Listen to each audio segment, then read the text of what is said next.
Bienvenue à la clinique Saint-Joseph. Nous prenons en charge les patients qui vont bénéficier d'une procédure de rythmologie interventionnelle. La rythmologie interventionnelle est une spécialité de la cardiologie qui traite de façon peu invasive les troubles du rythme ou de la conduction cardiaque. Le cœur est un muscle servant de pompe pour faire circuler le sang dans l'organisme.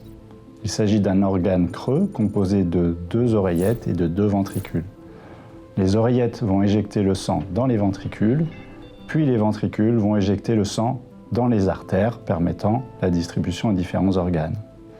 Pour rendre cela possible, il est nécessaire qu'un influx électrique se propage aux oreillettes puis aux ventricules pour donner l'ordre aux cellules de se contracter. Des anomalies de propagation de cet influx vont pouvoir être responsables de troubles de la conduction cardiaque. Enfin, la présence de court-circuits ou de circuits parasites dans les oreillettes ou dans les ventricules vont être responsables de troubles du rythme. La fibrillation atriale est le trouble du rythme le plus fréquent dans la population générale. Il est lié à l'existence de foyers dans les veines pulmonaires. L'ablation de la fibrillation atriale, qui peut se faire soit par radiofréquence, soit par cryothérapie, consiste donc à isoler les veines pulmonaires pour contenir ces foyers initiateurs du trouble du rythme. Les hospitalisations se font soit en ambulatoire, soit au cours d'hospitalisations courtes de quelques jours. Ces interventions sont réalisées sous anesthésie générale ou sous anesthésie locale, avec parfois une sédation supplémentaire. Lors des anesthésies locales, il y a 2 infirmières de présentes en salle, plus l'anesthésiste. On a un rôle d'accompagnement et on surveille que tout va bien pour le patient. Et en fait, on reste présente tout au long de l'intervention.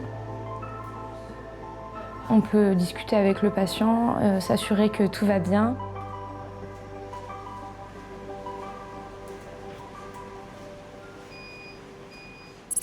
La rythmologie comporte 2 grands domaines, la stimulation et l'électrophysiologie. La stimulation permet de traiter les troubles conductifs. Cela implique l'implantation d'un stimulateur cardiaque ou pacemaker. Se fait en réalisant une cicatrice au niveau de l'épaule, droite ou gauche. Et nous sommes amenés à implanter 1, 2 ou 3 sondes, l'une dans l'oreillette droite, l'autre dans le ventricule droit, et la 3e sur la paroi latérale du ventricule gauche. On peut être amené à implanter des défibrillateurs. Le but est de reconnaître une arythmie grave survenant au niveau des ventricules. Cette implantation se fait en réalisant une loge soit au niveau de l'épaule gauche, soit sous le bras gauche. En rythmologie, il y a également l'électrophysiologie qui comporte 2 axes, l'axe diagnostique et l'axe thérapeutique.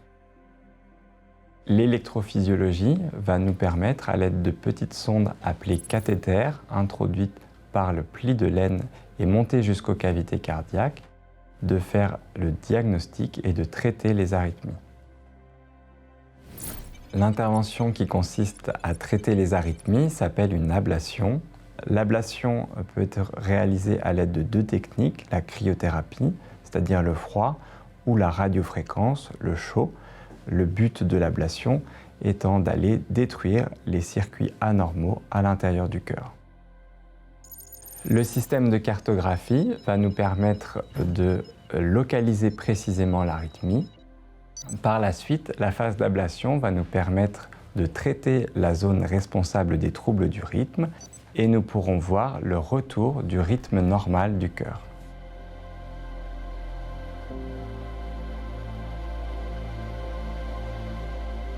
En fonction du type d'arythmie, il est parfois nécessaire de réaliser plusieurs interventions pour obtenir un résultat optimal. Ces interventions utilisent des techniques innovantes en perpétuelle évolution qui permettent de soulager les patients qui avaient des symptômes depuis de nombreuses années, d'améliorer leur confort et parfois d'arrêter leur traitement. La clinique Saint-Joseph bénéficie d'un plateau technique complet permettant de réaliser l'ensemble des procédures de rythmologie interventionnelle. Ensuite, on raccompagne le patient en salle de réveil. L'équipe de salle de réveil prend le relais. Les infirmières s'assurent du bon réveil du patient. Elle vérifie également les constantes vitales et s'assure qu'il n'a pas de douleur. Ces interventions ne nécessitent pas de convalescence ni de soins à domicile. La plupart du temps, un simple repos est préconisé et le travail peut être repris au bout de quelques jours. Après chaque intervention, un suivi est programmé, soit à la clinique, soit avec votre cardiologue. En cas de besoin, nous sommes joignables 24 heures sur 24 dans les suites de cette intervention.